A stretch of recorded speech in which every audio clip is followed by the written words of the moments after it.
Chef, vous recevez ce matin le chef de file des Insoumis, Jean-Luc Mélenchon. Karine, merci Karine. Et on est avec Jean-Luc Mélenchon. Bonjour Jean-Luc Mélenchon. Merci d'être avec nous ce matin. Première question, que pensez-vous des nouvelles mesures annoncées hier par le Premier ministre, en particulier le durcissement des conditions de confinement pour tenter de freiner cette épidémie de coronavirus? Écoutez, Monsieur Wittenberg, vous savez qu'en ce moment, on doit peser chaque mot parce que quand des responsables prennent des décisions, donnent des consignes, il me semble que le premier élément de bon sens, c'est de respecter les consignes. Mais en même temps, il faut choisir ses mots pour pouvoir aussi dire ses réticences et éventuellement ses critiques. Donc moi, je ne serais pas dans cette circonstance l'homme qui jette de l'huile sur le feu ou qui, depuis chez lui, décide de ce qui est bon ou mauvais sur des sujets où souvent on ne sait pas. Mais permettez-moi de vous dire une chose, on est toujours dans une certaine incohérence et c'est ce qui rend le travail de conviction pour dire aux gens. Pourquoi incohérence, Monsieur Mélenchon? Regardez, vous venez à l'instant de passer un reportage sur les routiers, n'est-ce pas? Bon. Vous avez entendu les deux personnes qui ne parlent pas français. Il y a dans ce pays 1 million de routiers, de contrats de transport, de travailleurs détachés pour les routiers. Ce qui signifie que vous avez 1 million de personnes qui sont habilitées à passer d'un pays européen à l'autre, d'un pays qui n'est pas confiné à un qui est confiné, le nôtre, sans que vous ayez aucune condition de garantie sanitaire, puisqu'au demeurant, ils ne peuvent pas être testés instantanément. De même, ils sont autorisés à faire du cabotage. Voyez-vous, c'est-à-dire à s'arrêter d'étape en étape. Tout ça n'est pas raisonnable. Monsieur Mélenchon, juste sur ce point des transporteurs routiers, vous savez que les contrôles aux frontières ont été très largement renforcés depuis le début de l'épidémie. On ne peut pas dire que les travailleurs détachés circulent de la même façon, aussi librement qu'ils le faisaient avant cette crise. D'accord, oui. Vous voulez dire que les douaniers contrôlent l'état de santé des routiers, c'est ça? Non, on ne va pas faire une polémique là-dessus. Ce que je veux dire par là, c'est que la liberté des travailleurs détachés est, comme pour tout le monde, entravée par les mesures de contrôle renforcées qui sont faites aujourd'hui. Très bien, parfaitement. Donc, écoutez, moi, je ne suis pas là pour faire de la polémique avec vous. Vous pensez que c'est bien, parfait. Non, je ne pense pas que c'est bien. Il n'est pas question du tout de faire un débat. Alors, donc, dans ces conditions, ne commencez pas à me contredire. Ce dont nous avons besoin, c'est de planification de la mobilisation sanitaire. Nous avons besoin que chaque compartiment d'action soit organisé avec le suivant. Prenons un autre exemple. L'entreprise Luxfer a été fermée par son actionnaire britannique. Elle produit des bouteilles d'oxygène médical, à usage médical, pour quelque chose dont on a besoin en ce moment. Depuis le début, je demande, est-ce que oui ou non vous allez nationaliser cette entreprise, car les travailleurs de l'entreprise sont prêts à y retourner maintenant même et à se mettre à travailler autant qu'il faut, après s'être concertés entre eux, en tout cas ce que moi je souhaite, pour savoir que ça se passe dans les meilleures conditions sanitaires. Vous voyez, Monsieur Wittenberg, depuis le début, il y a quelque chose qui entrave la parole. C'est qu'on veut à la fois bien faire, donc pas critiquer excessivement ou donner l'impression qu'on est dans l'acrimonie, et on a le sentiment en permanence que les questions qu'on pose, même quand on est député, même quand on est président de groupe, ne reçoivent aucune réponse. Autre exemple, à la première réunion, qu'a organisée le Premier ministre à Matignon, j'ai posé la question, j'ai dit, est-ce que l'on réquisitionne tous les moyens médicaux privés? Le Premier ministre, amicalement, a répondu, mais bien sûr, le secteur privé prend sa charge. Hier, on apprend que pas du tout et que les cliniques privées demandent à être intégrées dans le plan général. Donc, ce dont moi je me réclame, c'est une planification de la mobilisation sanitaire. La planification. Nationalité. Oui, allez-y. Non, précisément, vous ne faites pas, vous le dites bien, uniquement de l'opposition, vous faites des propositions et vous préconisez notamment la réquisition de l'ensemble des entreprises de textile, je vous cite, pour fabriquer des masques par centaines de millions. Est-ce que vous pensez que c'est techniquement faisable dans l'urgence, Jean-Luc Mélenchon? Alors, écoutez, dans l'urgence, le gouvernement fait tourner les entreprises qui savent fabriquer ces masques, mais comme elles sont en nombre très limité, certaines devaient même fermer, tellement elles étaient peu sollicitées, le moyen de production se trouve être insuffisant. Ne me dites pas qu'avec 1000 entreprises du textile et 100 000 travailleurs du textile, on n'est pas capable de produire les quantités dont on a besoin à condition de fournir le modèle. Pardon, là je ne suis pas ingénieur de production, mais eux le savent, nous avons les ingénieurs, nous avons les ouvriers hautement qualifiés capables de faire ça. Et je vais vous dire, Monsieur Wittenberg, il ne s'agit pas seulement de produire pour nous-mêmes, mais il s'agit de produire pour aller à la rescousse des autres, qui n'ont pas les mêmes moyens que nous. Et maintenant, j'espère que tout le monde a compris que l'humanité est solidaire. C'est-à-dire que nous sommes concernés par l'épidémie où qu'elle ait lieu dans le monde. Et en particulier dans la communauté francophone, il faut pouvoir déverser les millions de masques dont ils vont avoir besoin. Il faut donc que la production des Français s'y mette, et qu'on s'y mette jour et nuit. Ce que vous préconisez, vous, c'est qu'il y ait des masques pour l'ensemble de la population, lorsque Olivier Véran, par exemple, et d'autres expliquent que les masques sont d'abord nécessaires pour les professions médicales, pour tous les acteurs de la santé. Vous dites qu'il en faudrait pour tout le monde. Quelle est votre position là-dessus ? Bien sûr qu'il faut d'abord, et ça c'est la première chose, c'est aller fournir à la ligne de front ce dont ils ont besoin, d'accord ? Donc ça, il n'y a pas à discuter, on peut pas mettre en danger, continuer à mettre en danger la vie des personnels, parce que si eux sont en danger, naturellement ils vont arrêter, s'ils arrêtent de soigner, la catastrophe est garantie. Donc il faut vraiment qu'on soit mobilisé pour leur fournir tout ce dont ils ont besoin. Hier, j'entendais sur France Inter parler d'une petite commune, excusez-moi, j'ai oublié son nom, où il y a une usine de textile et la municipalité a décidé de lancer la production de surblouses en quantité importante. Oui. Et c'est la mairie qui paye le textile. Pardon, Monsieur Mélenchon, permettez-moi de vous reposer la question. Est-ce que vous pensez qu'il faudrait des masques pour tout le monde ? C'était ça ma question, pour l'ensemble de la population. Mais moi, je vous réponds en même temps que oui, il en faut pour tout le monde. De la même manière, alors il en faut pour tout le monde, et notamment pour ceux qui travaillent, c'est-à-dire pour ceux qui sont dans les... qui travaillent dans la distribution alimentaire, partout où il y a quelqu'un qui travaille, il y a besoin d'avoir des masques. Donc il en faut des millions et des millions. Mais on sait le faire, on sait le fabriquer. Et au sujet de leur pénurie, est-ce que vous faites partie de ceux qui dénoncent ce qui a été l'imprévoyance, qui aurait été l'imprévoyance des gouvernants ? Certains hommes politiques reconnaissent que peut-être à la place de ceux qui ont pris les décisions au moment où elles ont été prises, où il y avait un stock stratégique de masques, peut-être n'aurait-il pas fait mieux ? Qu'est-ce que vous répondez là-dessus ? Qu'est-ce que vous dites plus exactement ? Moi, je ne suis pas surpris que tous ces gens aient été imprévoyants parce que ce n'est pas ce sont pas des gens mauvais, méchants qui se disaient tiens, je vais nuire à tout le monde. Ils pensaient que c'était bien. Pourquoi ? Parce qu'ils avaient l'esprit pourri par la mentalité néolibérale. Moins d'État, moins de services publics, moins d'hôpital public. C'était ça leur mentalité. Ils pensaient que le marché allait tout régler, qu'on aurait en quantité nécessaire les choses dont on a besoin. Et aujourd'hui, tout le monde s'aperçoit que ce n'est pas vrai. Mais au moins rendez ce qui leur revient à ceux qui, depuis le début, disent que l'affaiblissement de l'État, l'effondrement du service public finira par coûter cher à tout le monde. Mais souvenez-vous qu'on avait moqué Roselyne Bachelot lorsqu'elle avait prévu des dizaines de millions de vaccins pour un autre virus dangereux. À l'époque, beaucoup disaient c'est pas sérieux. Donc, est-ce qu'il n'y en a pas été victime aussi de cette philosophie sur les masques ? Exactement. Mais exactement. C'est-à-dire, c'est la philosophie de l'imprévoyance, de l'instant, de la méfiance à l'égard des organisations collectives, et ça donne ce résultat-là. Alors, permettez-moi de vous dire que la réquisition, elle peut porter sur les sujets que je viens de dire, la nationalisation. Il faut par exemple aussi produire des milliers et milliers de respirateurs. Encore une fois, je le dis, pas seulement pour nous, mais il faut en produire des milliers. Nous avons les industries mécaniques qui permettent cette production de masse. Et il faut s'y mettre maintenant. Qu'est-ce qu'on attend ? Qu'il y ait des milliers de gens encore qui soient en détresse respiratoire pour se dire, tiens, il y a un problème et on va en commander. Est-ce que vous trouvez normal que ce soit Cuba qui aide l'Italie ? Est-ce que ça serait pas à la France de le faire ? Est-ce que ça serait pas à nous d'avoir avec les autres peuples européens cette coopération ? Cette Europe n'aura servi à rien et elle continue avec ses principes abominables de concurrence libre et non faussée. Tout ça est stupide. Vous dites l'Europe n'a servi à rien. Elle a décidé de s'affranchir temporairement, on verra bien, des règles de déficit budgétaire. Est-ce qu'au moins vous saluez cette décision et vous vous dites que peut-être elle sera prolongée dans le temps après cette crise ? Oui, c'est ça, on va les saluer, c'est ça. Après tout le mal qu'ils ont fait, qu'est-ce que vous en pensez, Jean-Luc Mélenchon ? Je me doute bien que vous n'allez pas les saluer.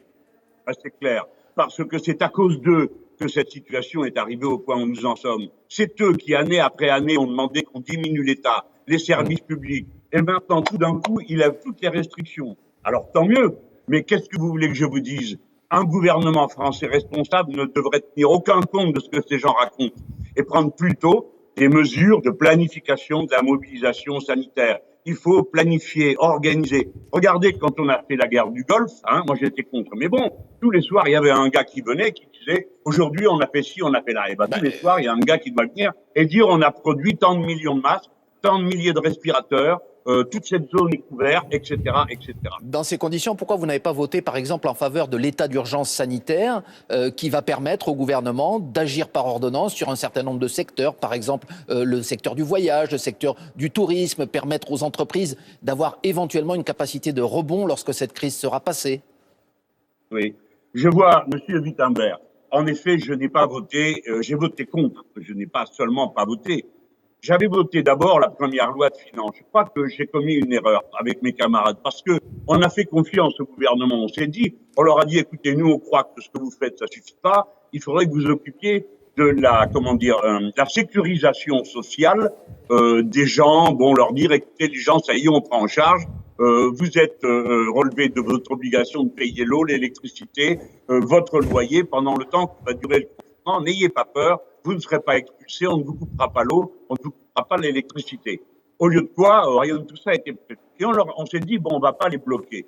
Le résultat, c'est que le lendemain, on passe la journée à leur dire pourquoi, alors que l'Organisation mondiale de la santé vous dit qu'il faut tester tout le monde, pourquoi vous décidez que non? Car le Premier ministre, à ce moment-là, avait dit, ça sert à rien.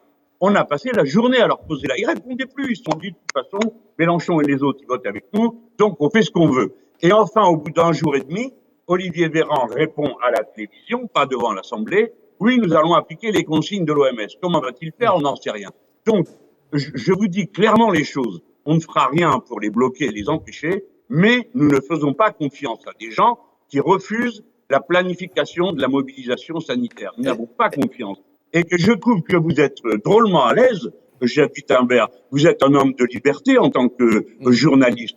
Ça ne vous dérange pas on décide qu'un état d'urgence sanitaire peut être proclamé, pendant un mois, l'Assemblée nationale ne voit pas arriver les gouvernants, il n'y a pas de contrôle, ils font ce qu'ils veulent, mais exactement si, comme ça a été le cas dans Monsieur Mélenchon, si par exemple, comme vous le préconisez, on réquisitionnait les entreprises de textile, il faudrait aussi passer par des mesures d'urgence. Donc là, il y a peut-être un paradoxe entre ce que vous préconisez et ce que vous dénoncez dans les méthodes du gouvernement. Non, il n'y a pas de paradoxe. Je ne suis pas d'accord pour qu'on mette la démocratie entre parenthèses quand que ce soit. Deuxièmement, je ne suis pas d'accord pour que les mêmes personnes qui ont décidé que on ne rétablirait pas l'impôt sur la fortune, alors que l'État a besoin d'argent en ce moment, ou qu'on ne supprime pas la flat tax, les mêmes décident qu'on peut aller confisquer les vacances des gens qui sont aujourd'hui confinés. Précisément. Vous êtes en vacances. Les voilà, entreprises non, mais ça, ce sont des... Qu'en pensez-vous? Parce que là, il faudrait juste être précis. Oui, je vous écoute. Je vous réponds à votre question très précise. Je vous explique pourquoi je ne vote pas pour un test comme celui-là. Quant au reste, vous me dites, et je comprends que vous me posiez la question, vous me dites, Monsieur Mélenchon, mais la réquisition, il faut des mesures d'urgence. Mais la réquisition, elle est possible. Il n'y a pas besoin de voter un état d'urgence sanitaire. La nationalisation, elle est possible. La production de masse, c'est possible. Il n'y a pas besoin d'un état d'urgence et de nouvelles atteintes à la liberté. Il y a qu'à et d'ailleurs on peut convoquer le Parlement quand on veut pour nous faire voter. Nous sommes prêts à y aller nuit et jour s'il le faut. Pendant la Grande Guerre de 1914, il y avait un comité permanent pour la guerre. Inutile de vous dire que c'était autrement plus compliqué puisqu'il fallait faire attention au secret et au reste. Par conséquent, la démocratie, c'est pas de trop, c'est la condition de base. Et je dis une chose aux salariés qui m'entendent. Dans votre entreprise, décidez vous-même de comment on produit dans les conditions sanitaires les plus performantes. Et que dites-vous aux salariés qui exercent leur droit de retrait, notamment dans le secteur de la grande distribution, mais dans d'autres, au nom justement du danger éventuel qu'ils encourent? Vous les encouragez à exercer ce droit aujourd'hui? Écoutez, moi je les encourage à prendre toutes les précautions pour sauver leur vie. Et par conséquent, la responsabilité, elle est d'abord publique. Organiser la mobilisation sanitaire, donner des masques à ces gens pour qu'ils puissent continuer leur travail, car ils sont prêts à continuer leur travail. Ce sont de braves gens. Mais il ne faut pas leur demander d'exposer leur vie d'une manière inconsidérée. Alors, après, je vous le redis, là où vous travaillez, les gens, faites la réunion dans les conditions sanitaires à 1 mètre de distance, essayez de masquer votre visage comme vous le pouvez pour ne pas postillonner, et décidez entre vous des meilleures conditions sanitaires. Alors le ministre, quand je lui ai dit ça, dit les productions essentielles, a dit, nous, on ne sait pas dire qu'est-ce qui est essentiel, parce que les chaînes de production sont très longues, n'est-ce pas? C'est vrai, il a raison. Vous avez besoin de ceci, donc vous avez besoin de cela, et ainsi de suite. Mais qui le sait mieux que tout le monde? C'est pas quelqu'un qui est dans un bureau loin du terrain, c'est sur le terrain qu'on le sait. Les travailleurs qui produisent, ils savent de quoi ils ont besoin pour produire. Alors c'est eux qui peuvent rétablir les chaînes, et en disant telle entreprise doit continuer, telle autre doit continuer. Évidemment, dans des conditions sanitaires, Monsieur Wittenberg. Vous ne pouvez pas demander à un père ou une mère de famille d'exposer sa vie comme ça, sans aucune protection. Donc, il faut produire des dizaines de milliers de masques. Un certain nombre de responsables politiques ont exprimé leur position sur l'utilisation de la chloroquine, un médicament qui donne des espoirs à certains, mais dont d'autres médecins évoquent éventuellement les dangers. Est-ce que vous préconisez l'emploi massif, la généralisation de ce médicament aujourd'hui? Moi, Monsieur Wittenberg, je n'ai pas d'expertise médicale. Et je ne suis pas d'accord pour que on demande à un homme politique de se transformer en médecin ou en expert en virologie. Je ne le suis pas. Ce que je peux dire et que je connais, c'est que quand on demande à un peuple entier la discipline d'action, il faut qu'il puisse y consentir. Et pour ça, il faut qu'il ait les conditions qui lui permettent d'y croire. La cohérence des dirigeants, la cohérence des mesures qui sont prises, la certitude que demain sera meilleur qu'hier. On a annoncé que ce médicament pouvait soigner des gens. Maintenant, une espérance énorme est levée. Alors, vous demandez aux gens d'aller au travail à leurs risques et périls sans masque. Et vous leur dites, écoutez, évaluez vous-même ce que vous comptez faire. Eh bien, là, j'ai presque envie de dire que comme les experts ne sont pas capables d'être d'accord entre eux, qu'on dise aux gens, évaluez vous-même si oui ou non vous voulez prendre ce médicament. C'est votre affaire, c'est votre responsabilité de le faire. Et alors, vous verrez que les gens se renseigneront, feront ce qu'il faut et prendront des décisions dont on peut espérer que ce soit les meilleures. Mais ce sont les médecins qui délivrent le médicament, ce n'est pas en vente libre, donc il faut qu'il y ait quand même une décision publique pour que ce médicament soit administré au plus grand nombre. Alors que les médecins, en leur conscience, posent la question aux gens, dire est-ce que vous en voulez, est-ce que vous pensez que c'est bien à ce moment-ci? Que voulez-vous que je vous dise de plus? Je ne suis pas capable de vous dire si ce médicament est efficace ou pas. Je lis comme vous, les uns, les autres, les témoignages. Je me dis seulement qu'un médicament qui est déjà utilisé depuis des décennies pour traiter certains cas particuliers de maladies ne doit pas être si dangereux que ça, puisque les gens qui en prennent, non seulement n'en meurent pas, mais soignent leur maladie avec. Alors il me semble que ce médicament apporte donc un certain nombre de garanties. Mais encore une fois, je ne suis pas médecin et je ne parle pas à la place des médecins. Une dernière question, Jean-Luc Mélenchon. Le monde d'après doit commencer maintenant. C'est l'une des formules que vous avez employées. Vous avez l'impression que vous êtes le seul à penser ça, que l'esprit de solidarité disparaîtra en même temps que le virus, que l'ensemble des gouvernants, y compris ceux qui nous dirigent en France, n'ont pas le même état d'esprit que vous là-dessus, aujourd'hui, sur le monde d'après? Je fais le pari de la bienveillance, j'habite Wittenberg. Je crois que tout le monde essaye de faire pour le mieux, mais tout le monde n'est pas motivé par les mêmes raisons d'agir. Pour ma part, alors je n'accuserai personne au gouvernement ou ailleurs de manquer de solidarité. Ce serait injuste. Il s'agit de questions de politique, pas de caractère personnel. Il ne faut plus psychologiser la politique, on n'en sort plus de cette bêtise. Il faut donc discuter de la valeur des mesures qui sont prises. Quand ceux qui vous parlent continuent à faire comme si les dirigeants on ne planifiait pas la mobilisation sanitaire, vous êtes obligé de vous poser des questions et de dire ça ne colle pas. Alors le monde d'après, c'est maintenant qu'il doit commencer. Et d'ailleurs, je vous ferai remarquer, et vous en serez d'accord avec moi, qu'il a commencé. Parce qu'aujourd'hui, personne ne dit « Ah ben vive l'égoïsme social, libérez les énergies, chacun fait ce qu'il veut, et vous verrez qu'à la fin, ça sera parfait ». Qu'est-ce qu'on fait? On demande des services publics, on demande de l'État, on demande de la cohésion, c'est-à-dire une mentalité commune avec des valeurs, une hiérarchie des normes qui a changé. Le monde d'après, il commence chez les braves gens dès maintenant. Mais il faut que la sphère publique, elle aussi, soit dans le monde d'après. Elle doit planifier, elle doit réquisitionner, elle doit nationaliser, elle doit demander aux travailleurs de faire le contrôle de la production et de l'échange. Et vous verrez, en 2 temps, 3 mouvements, ce pays est capable de se mettre en mouvement. Parce que voyez-vous, Monsieur Wittenberg, ne croyez pas que le confinement forcé soit une solution à durée indéterminée. Ce n'est pas possible, ce n'est pas une condition naturelle de l'être humain. Le confinement forcé jusqu'à présent s'appelle la prison. Donc il faut dès maintenant commencer à penser comment on va sortir de au monde d'après. Merci. On vous a entendu, on vous a bien entendu. Merci beaucoup Jean-Luc Mélenchon. Merci, Monsieur Bonne journée à vous.